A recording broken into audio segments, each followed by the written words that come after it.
everybody and welcome back to the channel. If you're new here, I'm Claire and this is the Wanderlust Way.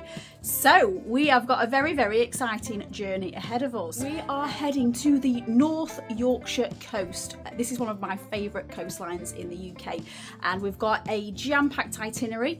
We are doing 3 nights, so Friday night, Saturday night, Sunday night, 4 days. And of course, if you guys have been on this channel before, you know that I have absolutely rampacked that with a massive agenda. So there's loads of things going on and we're going to take you along the way. So if you want to come this way in the future, might give you some ideas of your own trip. We are staying in a like a caravan, and this one's dog friendly. So Missy's coming. She's very excited about that. It's time to go, so enough waffle, let's wander. The first stop, by the way, is Eden Camp.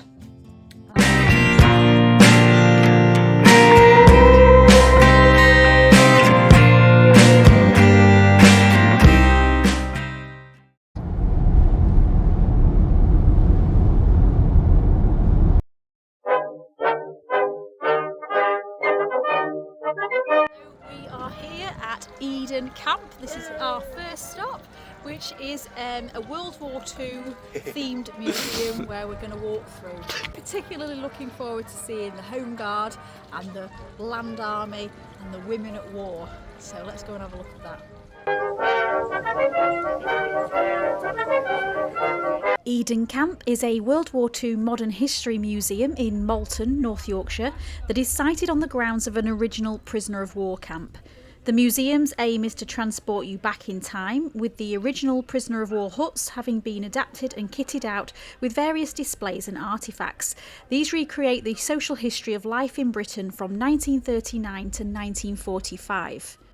So we've picked up a guide and it's got a map, so you can see there's quite a big, looks like there's quite a lot to this camp. So we're going to start off here, obviously, because it says start here, and we're going to work our way through each of the huts, starting with the rise of Hitler, and then go all the way through to each one. So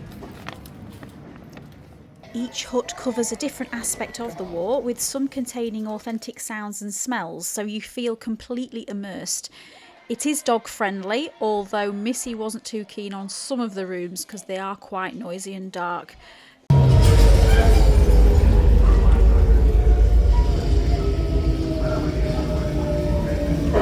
Alright, darling.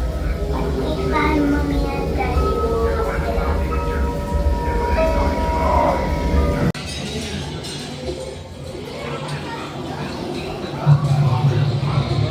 Why, who's in there? What's in there? You open it. Harry, you open it. Just open it. Somebody on the toilet.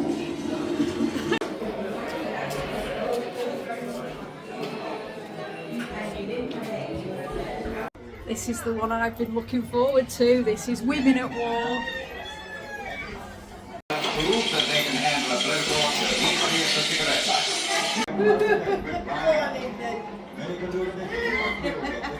Although most of the displays are inside the huts, there's quite a lot going on outside as well. We all had a try on the Ring the Pig and Splat the Rat, but in all honesty we were totally rubbish at that. There's a children's play area here too, and I believe you can get an annual pass, so if you do live close enough you could perhaps just pop up for a few hours if it was a nice day. There are picnic benches here, so you are welcome to bring your own food, but if you've forgotten that, then there is the cafe as well, which we gave a go. Pasty, chips, and this one's waiting for a burger.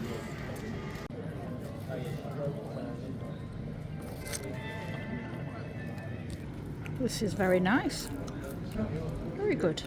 There is a lot to see here and I'd certainly like to return to soak up a bit more. But I'm not going to show you much more in this video because we have got so much more to see. But if you'd like to watch a bit more on Eden Camp in particular, then please subscribe to the channel as I'll bring a separate video on just that very soon. Look, you can spin these. It's like being in a real U-boat. Very cool.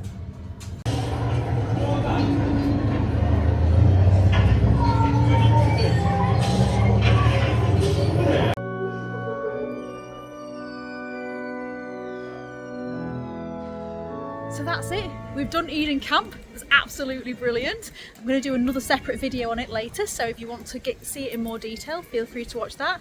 So next stop on our trip, we're going to go and check into the campsite. So see you soon.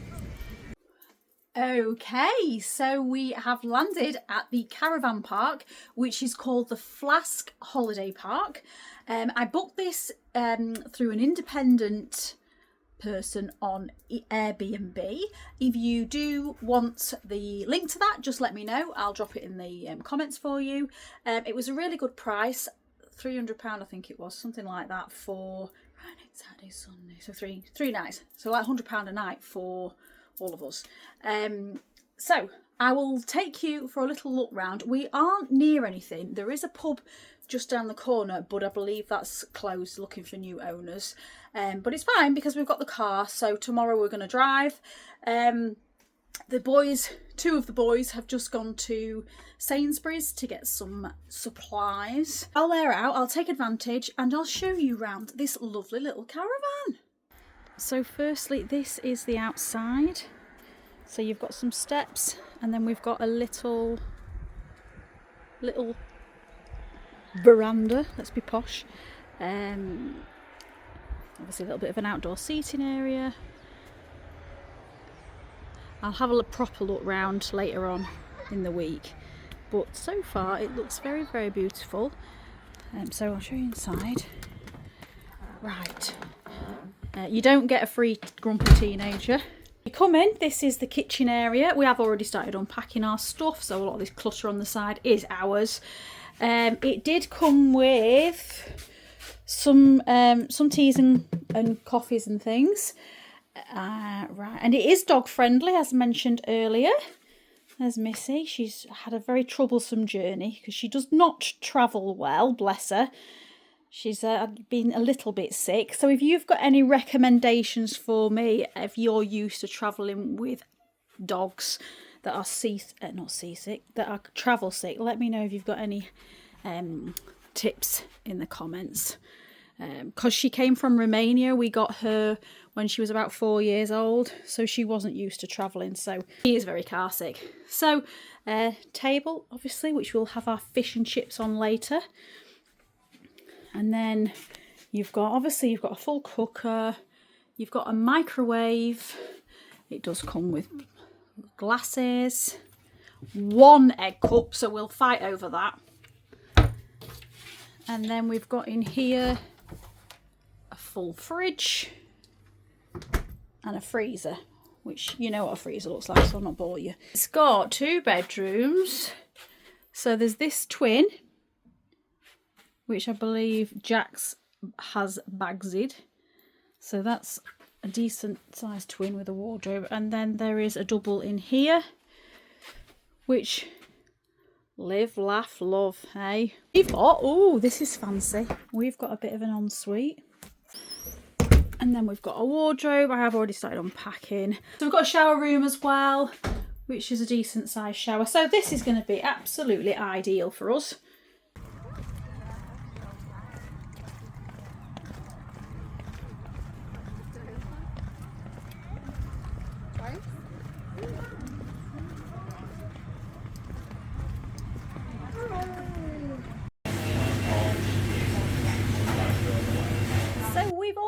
Had our fish and chips from the fish box, and Adi and I shared scampi and chips, so we had half and half, and it was absolutely beautiful, wasn't it? Yeah. Definitely recommend. So I'll pass you on to the boys, they'll tell you what they thought. Harry, what did you have? Cod, was it good? Nice cod piece. Yeah, a nice cod piece, yeah. Adi? Well, I was forced into sharing mine. Yeah, but what did you think by having half and half? It was lovely. It's delicious, wasn't it? The scampi was gorgeous. Yeah. So we can definitely recommend the fish box, and we ordered online in advance and picked it up because sometimes I know they can get quite busy there, especially at Robin Hood's Bay. So that was a good thing to do.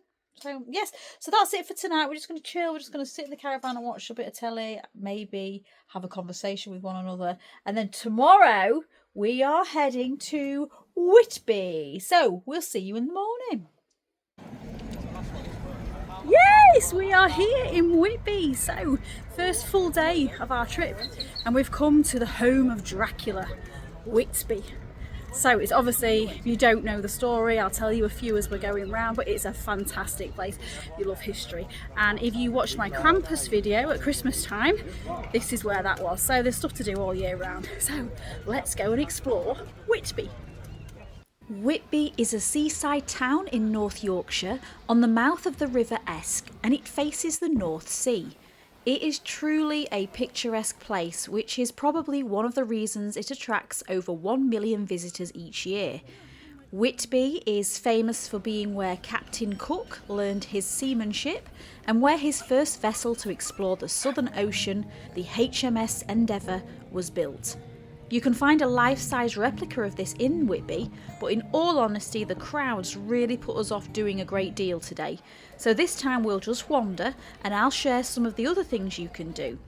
There are fishing trips, boat rides and areas to enjoy crabbing. There's also various independent shops, eateries, pubs and of course the beach. Another fun thing to do as you're wandering around anyway is have a look out for the Whitby Heritage Sculpture Trail, which features 9 life-sized handmade sculptures that are dotted around the streets, and they all are linked with Whitby's fishing past and its history. Have you visited the Whitby before? Have you seen any of these sculptures? Let me know in the comments. So just outside Whitby Pet Shop we've had to go in and buy another lead, and there's a sign out here that tells you all the dog friendly pubs in Whitby, so that's quite interesting. There's quite a lot, so if you are coming with your dog like we are, then you know there's loads of pubs available in the area. I'll not read them all off because I'll not bore you with them all, but I'll pop a list below.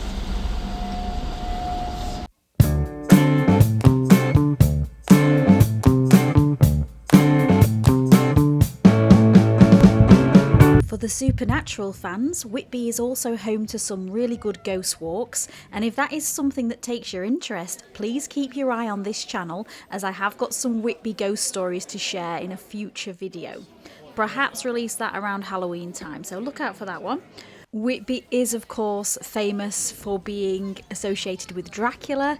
It's home to the Whitby Abbey, St Mary's Churchyard and those 199 steps, but we'll come back to that and explore it a little later on in this video. So it's now Sunday and we did Whitby yesterday. It was really busy. It was Saturday.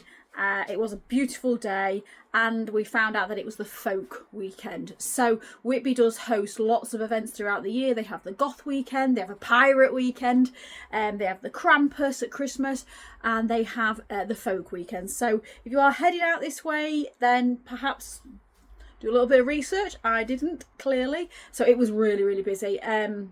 Didn't manage to get a lot of footage because there was just so many people around, but we might go back again on Monday just to do a little bit more. But today we are going to Boggle Beach, which is not far from the caravan at all, and Boggle Beach is home to a boggle. And if you don't know what a boggle is, then you can watch my video that's coming up where I'm going to tell you all about the boggle on Robin Hood's Boggle Bay Beach. Yes, and so we're going to go Boggle Hole Beach, then we're going to go into Robin Hood's Bay, and that'll probably be it. That'll probably be the day taken up, but I will show you some interesting parts and you can come along with us. All right, let's go. Very bumpy journey down to Boggle Hole Beach to catch the boggle.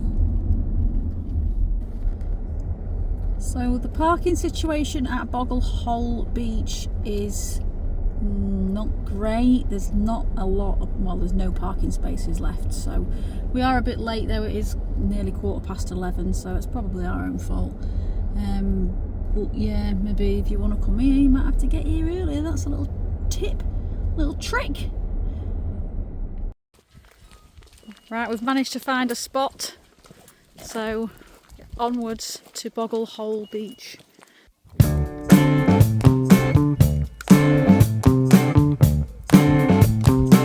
Beautiful walk down. So that looks like the youth hostel. Looks like there's also a cafe down there. That's good. Boggle Hole Beach is an unspoiled area about a mile south of Robin Hood's Bay. There is a small cove which has been worn away by the North Sea over the years, and it's here where you can find the Boggle Hole, which legend suggests was home to a supernatural creature known as the Boggle. I'm not going to go into much detail on that. In fact, I'm not going to go into any more detail on that because I'm saving that for a future video. But instead, we're going to explore the beach and see what you can do if you decide to come down here for a few hours or maybe even the whole day.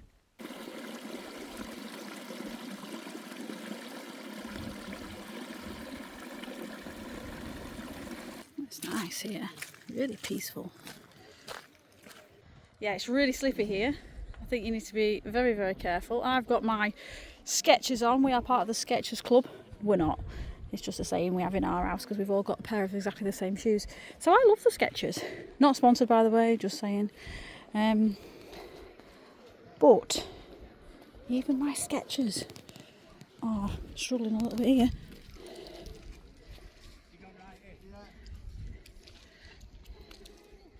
This is a lovely, lovely beach. I can understand why people... Do you know, I'm wondering if you could walk to Robin Hood's Bay from here. That in the distance, that is Robin Hood's Bay.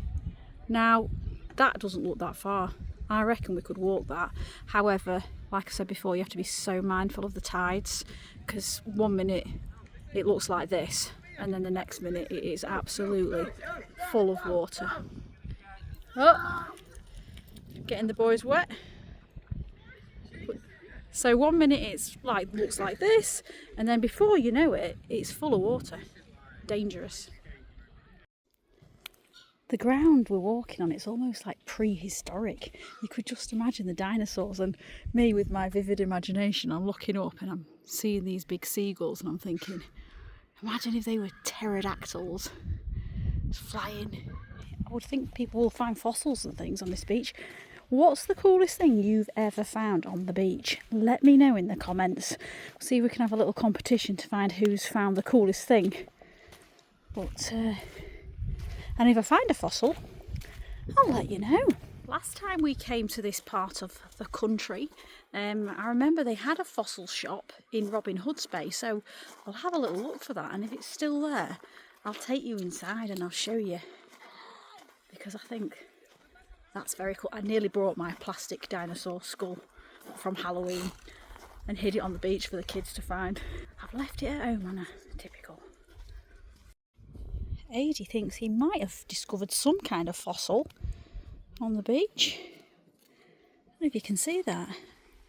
Could be, Adi. Could be. Where did you find it? If you keep walking, you get to a proper beach bit.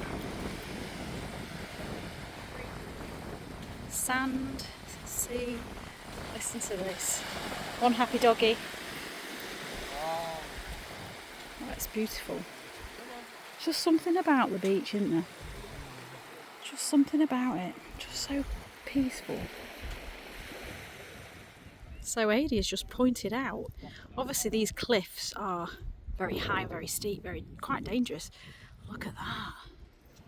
At the top there, it looks like that's maybe a couple of storms away from falling to here, to the ground. So if you are coming, please be very, very careful. Not everybody always looks up. I don't always look up. And yeah, that would kill you. Our next stop is just a short drive away to the old fishing village of Robin Hood's Bay. Again, it seems to be busy here all year round, but don't let that put you off. It's a must visit when heading to this part of the country, especially if you haven't been before. This is where we got our fish and chips the other night, but it's home to a number of independent cafes and restaurants too. We've just stopped and had something to eat at a place called The Cove. They did fresh cooked pizzas and they're absolutely delicious. Can recommend that one. This was a very nice pizza. Yeah.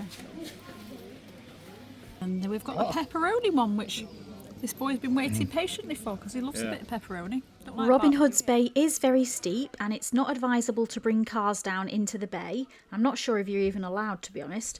But there are two main ways to approach on foot, and that's either down the steps past the fish and chip shop or along the coastal path. Keep following either route and you'll end up at the beach or the sea if the tide is already in. If you do walk the coastal path, you will find there's a little bay on the other side, which is a lot quieter. So it's nice to go there if you're just looking for a bit of escape from the hustle and bustle.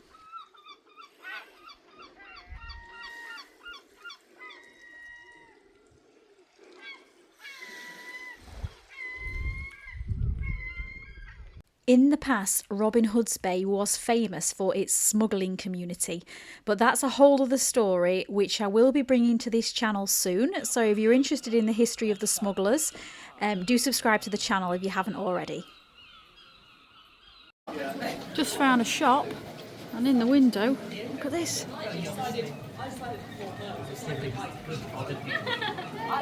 Very tempted to buy that, but trying not to buy too much stuff, because the more crap I buy, the less I can afford to go on day trips like this. Unfortunately, it's closed. I'll show you through the window.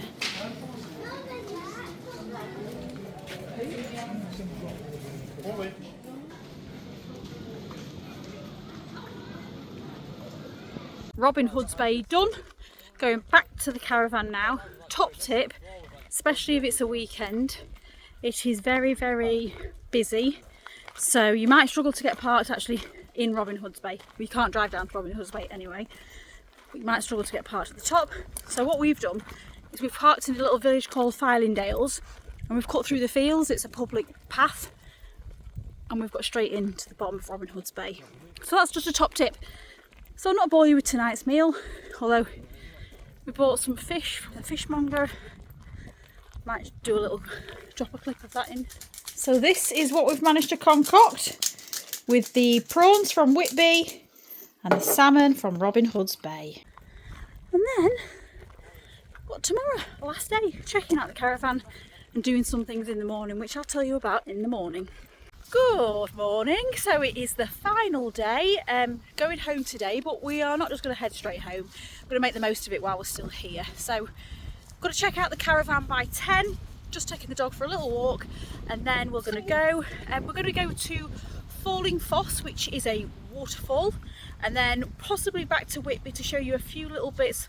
We didn't do the steps and the Abbey, and then where are we going after that? Oh, and then we're going to Goathland, which is, give you a clue, it's the home of a 90s TV show, and the tune was this. Have you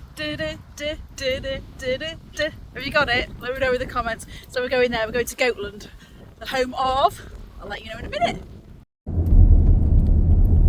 So we're now almost at Falling Foss. We've put the tea room in the sat nav in the hope that that'll get us to the best place to park.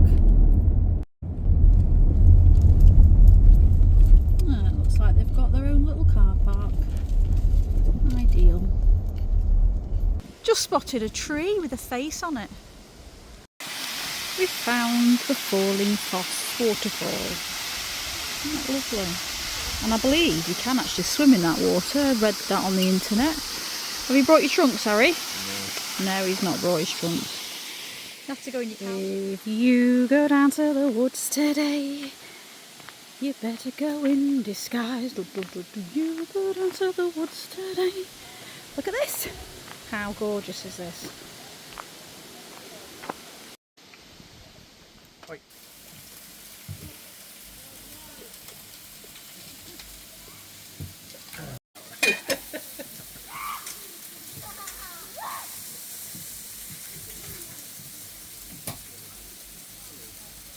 £26.40, please. Take a front there for me. This is breakfast. Got 2 bacon and cheese rolls, and then a massive tuna melt for Harry, and then a chocolate brownie for Harry. An espresso. What's that? Tinned water. Oh, I hate tinned water. It tastes weird. And then an apple juice, and then a Ribena. And look at this setting. Stunning. We've got our little friends. There's loads of them. Oh my goodness. It's like that scene in Paddington when all the pigeons come for his sandwich. Oh. We've got thousands of them. All wanting Harry's tuna. So the breakfast was absolutely amazing, and I'll drop the prices down below, but the bacon was really, really good quality. None of that naff stuff. This looks really good. Yeah. And yeah, but all bread back was lovely and soft with flour on the outside. Proper good. So it's not going to obviously be as cheap as Greg's, but it's beautiful, and you don't get scenes like that in Greg's.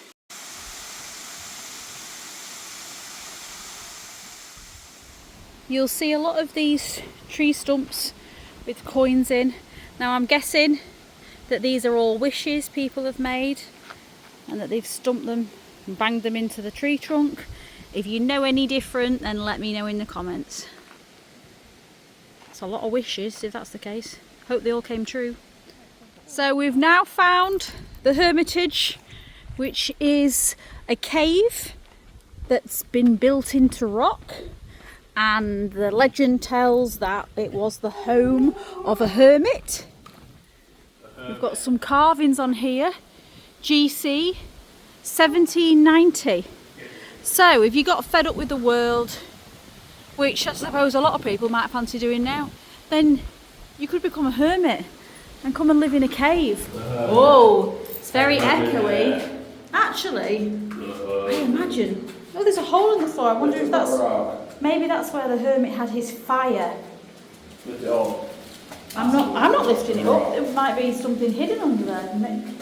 Gosh, there's lots of engravings. Oh, gosh knows how old these are. And then I guess there was some kind of, the hermit must have had some kind of door, because there's these holes here.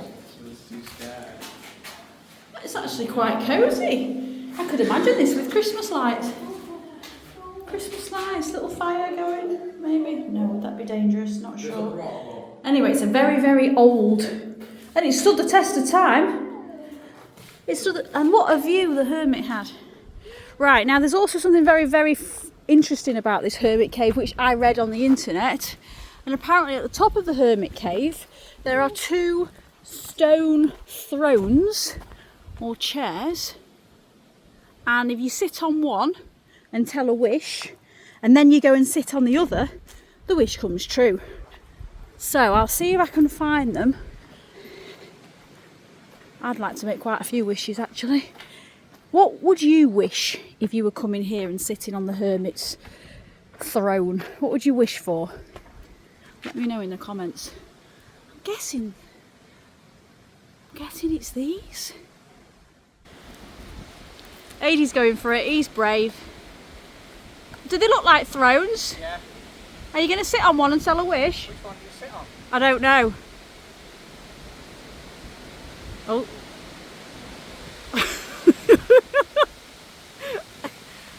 Yeah? He's just telling the hermit his wish. Gosh knows what Aidy's wishing for. He's probably wishing for Doncaster Rovers to win the season. Right, now he's going on the next one. Did you wish for Donny to win the season? I want to wish that could come true. What a beautiful place the hermit lived. And I imagine it would have looked much different. So there's like this little fortress thing going in here. These must be to hold something together. I bet there was some kind of iron bar there. My imagination's going wild. Yeah. And there's some holes in the top. What were they? Ah, maybe they were to let the smoke out if that was a fire in the middle. Who knows? That's enough cave dwelling with the hermit. Onwards and upwards to Whitby next. So a trip to Whitby wouldn't be a trip to Whitby without a trek up the 199 steps to the churchyard at the top. Let's go! The 199 steps have been an important part of Whitby's history since at least 1340 to 1370. Follow them and you'll arrive firstly at St Mary's Church and then onto the ruins of the Whitby Abbey. Some believe the steps were originally built to test the faith of those who wanted to worship at St Mary's Church. Climbing the steps is a challenge and perhaps a way to prove one's dedication. What's remarkable to imagine as you go up is that when the churchyard was an active burial site, the coffins would have had to be carried up here. As you ascend up, you'll see what appear to be benches, but I'm told that's not their original purpose. They were actually used as pit stops for mourners to rest the coffins on as they caught their breath. I would say it's worth climbing to the top for the views, and Dracula fans often come up here to feel part of the story. Would you venture up the steps in Whitby? Let us know in the comments. Heading towards Goathland now. You know you're getting close when there's plenty of sheep on the road. So here we are, we've made it to our final stop on the trail, heading home soon. But first we are in Goathland, which, did you get my clue earlier on in the video? Goathland is the home of Heartbeat. Yes. So let me know in the comments, were you a Heartbeat fan? I just vaguely remember it being on a Sunday night. Nick Berry, he was the main character, wasn't he? Trudging along in his little police car, solving all the crimes. I mean, actually, for such a peaceful looking village, there was an awful lot of crimes took place. Anyway, here we are. There's plenty of sheep. It should be called Sheepland, probably, but it's not. It's called Goathland. So I'm going to show you some of the iconic sites. But if you want to go more into detail with this, I'm going to do a completely separate video on Goathland stroke Heartbeat on its own. But for now, if you just want a snapshot, if you just want a little sneaky peek, then carry on watching. Honestly, it feels very authentic. I feel like I should just see Nick Berry's little police car trudging down the road, ready to solve a mystery or some kind of crime. So there's lots and lots of lovely little places to stay here. There was the Mallean Spout, which seems to be quite a big hotel, and there's a B&B here. So I guess you could come and really immerse yourself in the Heartbeat experience. What have we got here? Oh, tea rooms. Nice. For those that don't know, Heartbeat was a nostalgic feel-good drama set in the 1960s in the small town of Ashfordley and the village of Aidensfield. The show usually revolved around a group of policemen and was based around a series of books named Constable. Heartbeat was a popular show and it ran from 1992 to 2010, stretching out over a whopping 18 seasons, so that is some show. A lot of the filming for it took place in Goathland, and even today it remains any Heartbeat fan's dream, with many iconic landmarks still here for you to enjoy. So Aidensfield Arms, now the Goathland Hotel. A lot of the episodes were in this pub, weren't they?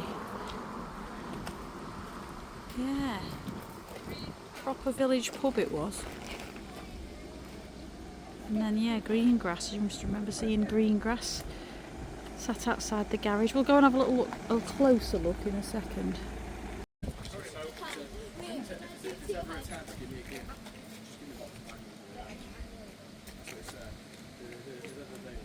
But this train station didn't just film Heartbeat. Not just Heartbeat been used as a location for this train station, it's also featured in Harry Potter. Have we got any Harry Potter fans in the house? Will you let me know if you recognise the train station, which Harry Potter movie it was from? You're about to find out. That's it.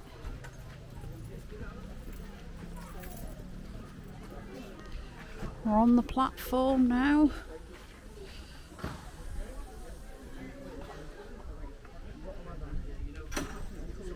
Will we see a train while we're here? No. I do not know. We'll have to look at the timetable. Oh, here's the timetable. Will there be a train, AD? Will there be a train while we're here? What time is it? What time is it, Boo? I don't know. 14.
So that is it. We are heading home now. It's gone very, very quickly. Thank you to everybody for watching. You've all been amazing. Please give it a like to help YouTube spread the word, and subscribe if you haven't already. Have you been to this part of the country? If so, what are your favourite sites here? Drop it in the comments so anybody else looking for inspiration can hopefully get some help on ideas of things to do if they're coming to this part of England. All right, have an amazing day. Thank you. Bye.